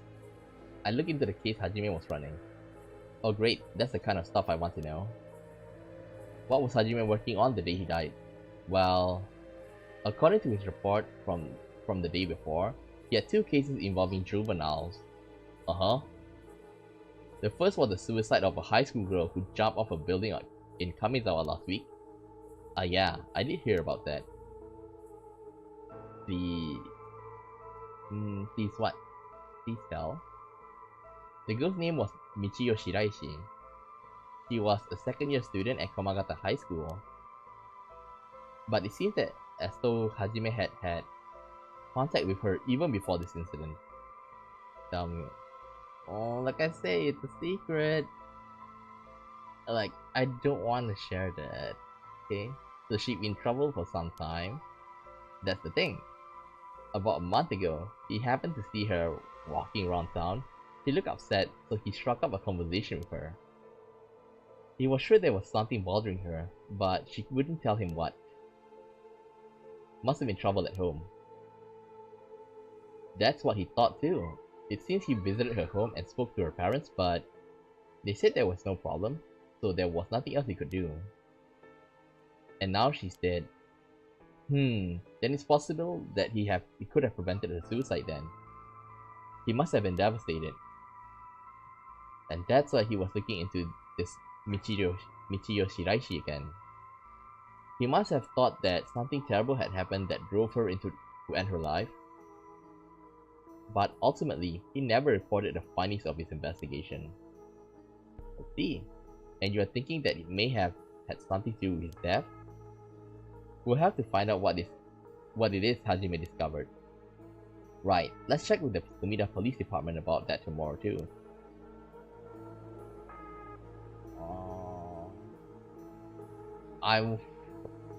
That's something I would like to keep. I haven't told anybody about it, okay? So I would really like to keep it as a secret. And what was the other case he was working?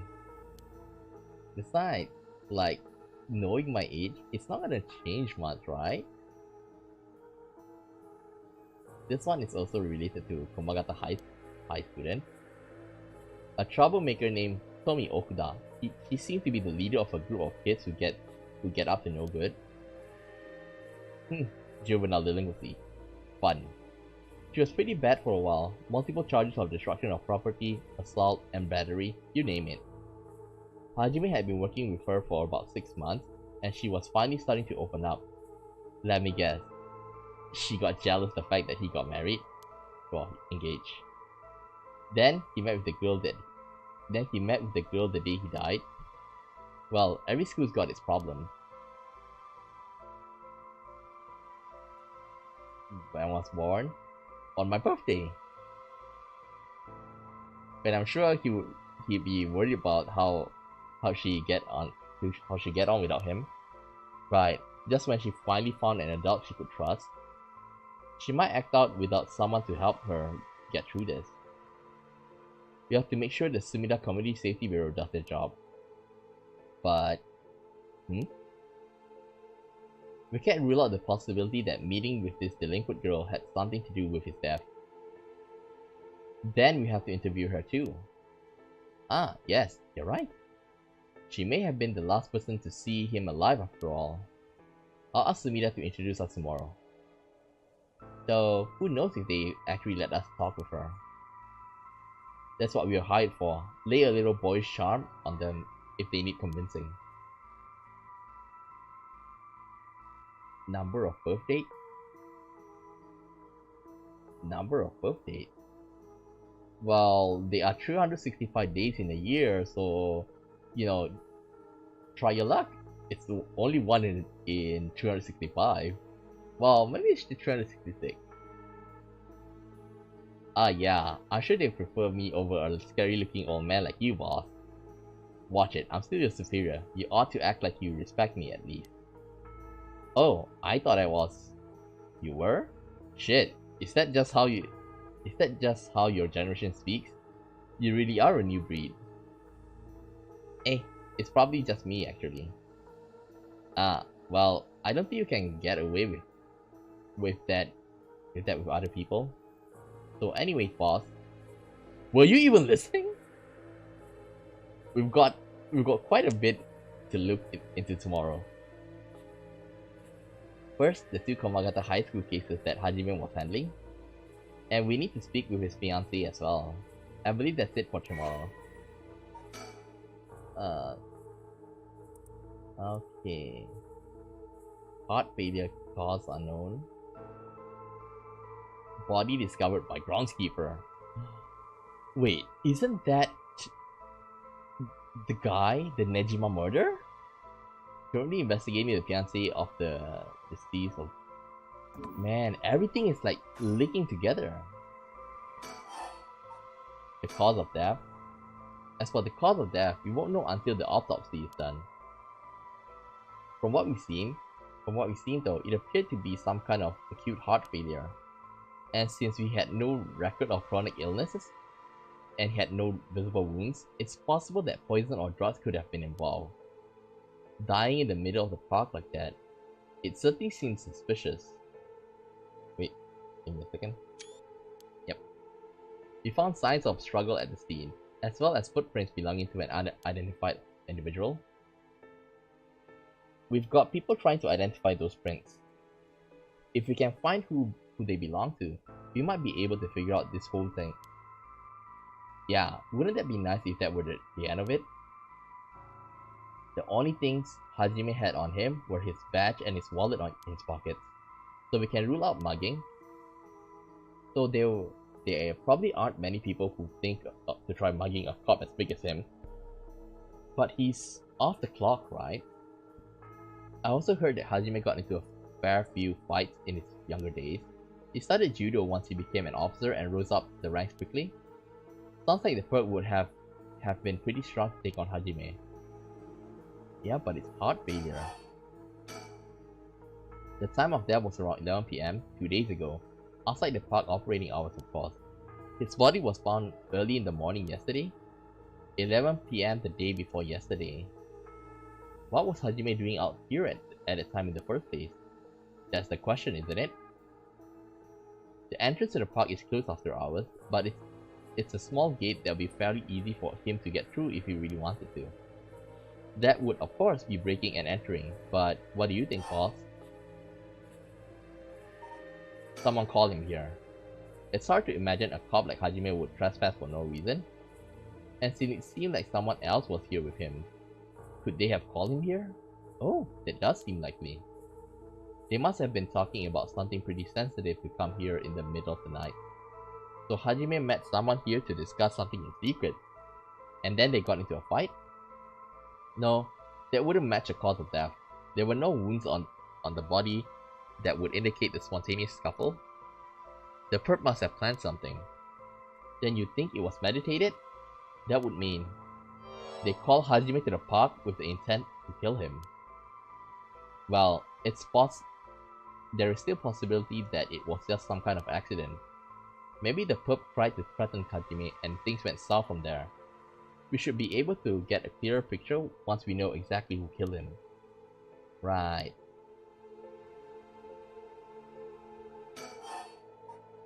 About Tsumi. But either way, I'm glad you're back in the first division, boss. I always admired your work. You were like a god to me. You were the whole reason I became a detective in the first place. Yeah, about that. People have been saying that ever since you first entered the academy, but yes, because it's true. I couldn't believe you got transferred out of first as I was assigned to it. Can we do... So getting to work a case like this now. Just the two of us is a dream come true. Happy as I am to hear that,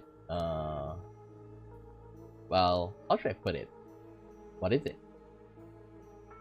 If that's true, I'm not sure how you've been showing me the appropriate amount of respect.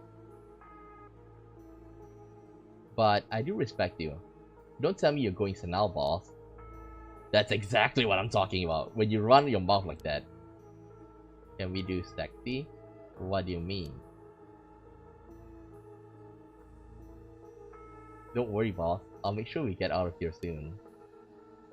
Yeah, I get it.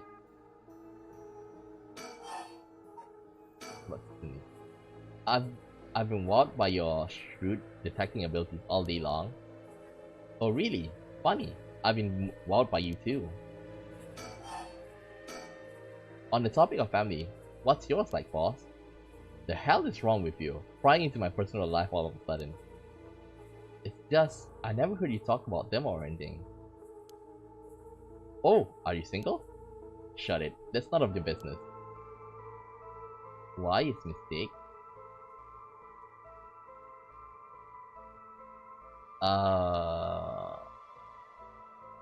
So...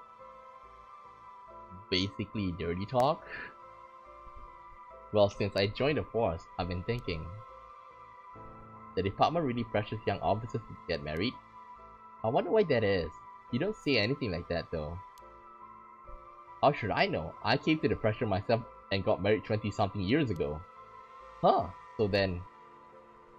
God, you're relentless. He took our daughter and left 4 years ago. Thanks for reminding me. Oh, I'm sorry.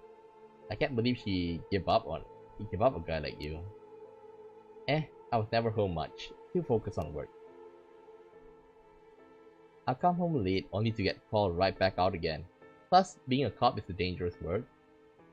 This reminds me a lot of Persona 4, where Dojima always has to go out. I don't blame her for getting fed up with all. How sad, especially when you're out here putting your life on the line. Oh, is that why you transferred out of first? It was already too late by then. You better be careful, Edio. You say that, but there's not much I can do, is there? That's the nature of our job. There aren't many who can really understand it. Not unless they are involved with police work themselves, or related to someone who is. But wait, you have a daughter, boss. You really think I want to talk about her after all that? Have some sense. Come on, I promise I don't mean it this way. But how old is she? Jeez, you don't know when to quit, do you? At least try to not to look so intrigued. She's a bit rough around the edges. I think most men are intimidated by her. Last I heard, she's living by herself and going to college. Wow, a college student. Men love an educated lady. Stop that. What kind of cop are you, making baseless assumptions like that?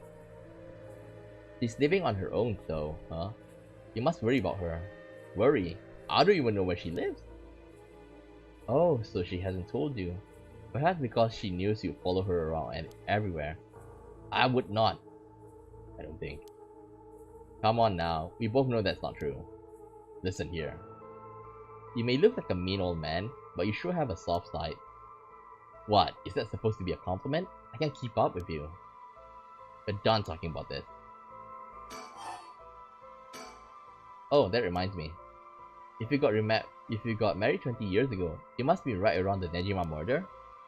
You know your history. Yeah, that happened a year or two after our wedding. You were the one who arrested the killer, weren't you? We studied that case at the academy. I was only in elementary school at the time, but I still remember people talking about some dangerous criminal getting arrested. All that was just cracking the case, finding the guy. It was all just happenstance. I'd really rather not think about it. It was a disturbing case. Did it not make your skin crawl when you learned about it at the academy? It did. We were all terrified. Sounds about right. No one could have believed that such a mild-mannered man could have committed such a terrible murder. If you had overlooked one little thing, you may never have caught him at all. I think I remember hearing there was only one charge brought against him in the end. That's right, we didn't have the evidence. I knew there was no way such a meticulous planned crime could have been their first, but it may have stuck Fumichika Nejima in a cell, but it was no victory. He always had the upper hand. All the damage he did to everyone, especially the victim's classmates. It's already been 20 years, huh? God damn it. This is why I try not to think about it. I'm sorry. About the occult. So, this occult stuff. Have you heard about it, boss? What are you talking about? The Rite of Resurrection thing that everyone's talking about. No, not you too. I've been hearing about that shit everywhere. Oh, you have? That's surprising. Who cares about what people are talking about? It's got nothing to do with our job. But don't you think the occult stuff with this case feels, I don't know, realer somehow? The whole thing started right here in Honjo in Sumida City. So I thought that maybe... Cut it out. Nothing good can come out of getting involved with that rite or whatever that record of fates. Sounds like you know all about it. Boss, are you secretly into the occult? Stop that, seriously, this isn't a joke. I get why you'd be intrigued by something called the Rite of Resurrection after a buddy of yours died, but... Bringing the dead back to life? That's the stuff of fantasy. It's not real. Huh? You will go in hell? Is this some kind of like Jigoku Shoujo thing? Do you watch Jigoku Shoujo? So don't go hoping for miracles, got it? Well, boss, I think that does it. Right. Let's call it for tonight. I'll see you tomorrow. What the hell? What the hell? What the hell? What is that? Oh, boss, what's wrong? Don't tell me you're going into now. Damn it, it was the case all along. Boss, what is it? Is something over there? Such deep sorrow, a resentful memory in my mind. Those who deceive with falsehood and hung up forever in eternal darkness, kill them. Kill them. Those who spread lies, kill them all.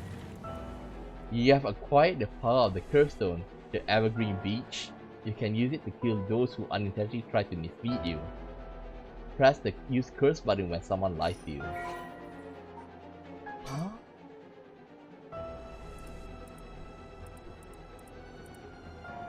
An enduring superstition. Once upon a time in North Okurabashi. Okay, this one we read last time. Curse power. Kills by hanging one who tries to mislead the curse bearer with false statements. He deceived us with his so-called Rite of Resurrection. The man who tricked the people with his false dark art swings from a rope. They thought the man had escaped the previous night, but oddly enough,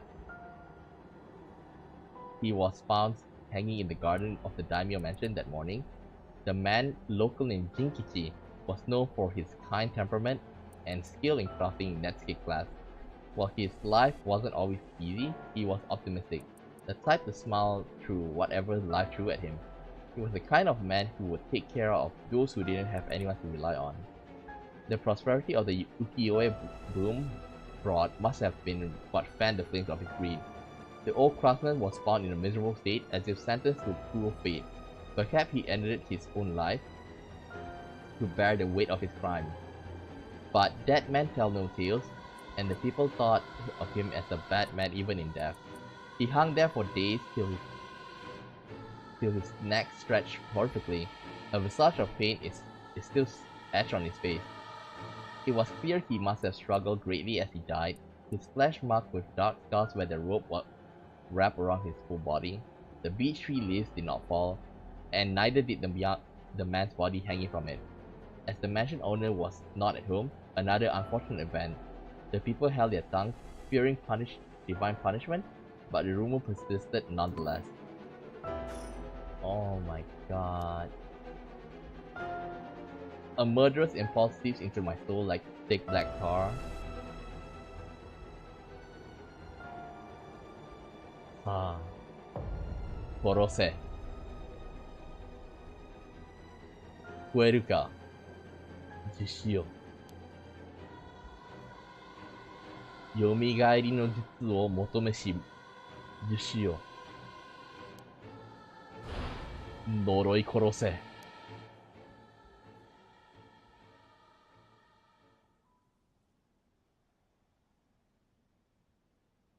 Boss? Boss? Oh god, I didn't expect him to be a curse bearer.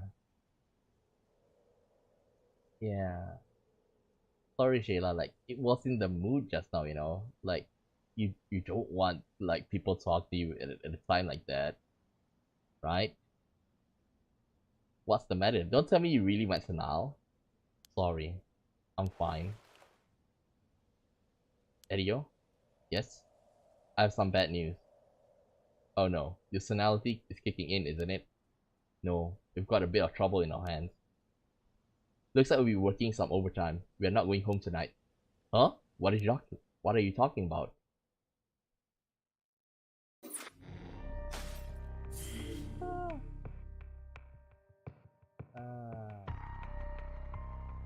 Dang.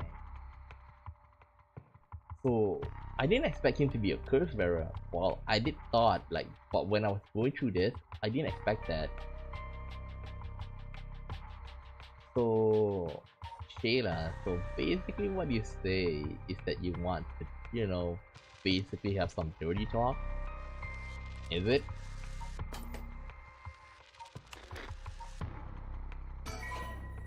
But, you know, this is a stream after all, so I can't do much about that.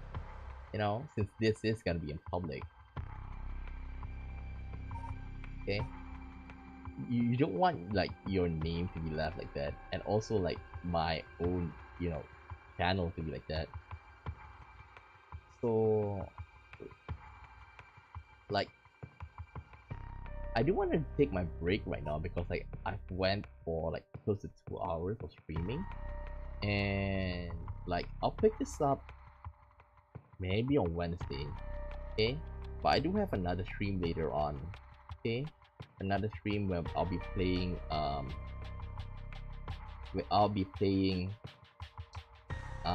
Celsius Arbitrus Mod, uh game, well, a tactical game. Well, I think I can talk more then. Okay, so with that said, I'll end the stream here, and I'll pick this up maybe on Wednesday. I'm not sure tomorrow if I'm free or not, but most likely it's not going to be. Okay, no, at this time I'm planning to have two streams, one in the evening, and another one will be at night. Okay, so I want to like turn off the stream for now, so that I have time to relax a bit, um and continue another stream later on. Okay, so with that said, I'll end the stream here now, and if you like the stream, please like and subscribe. That's all for now. See you later. Bye bye.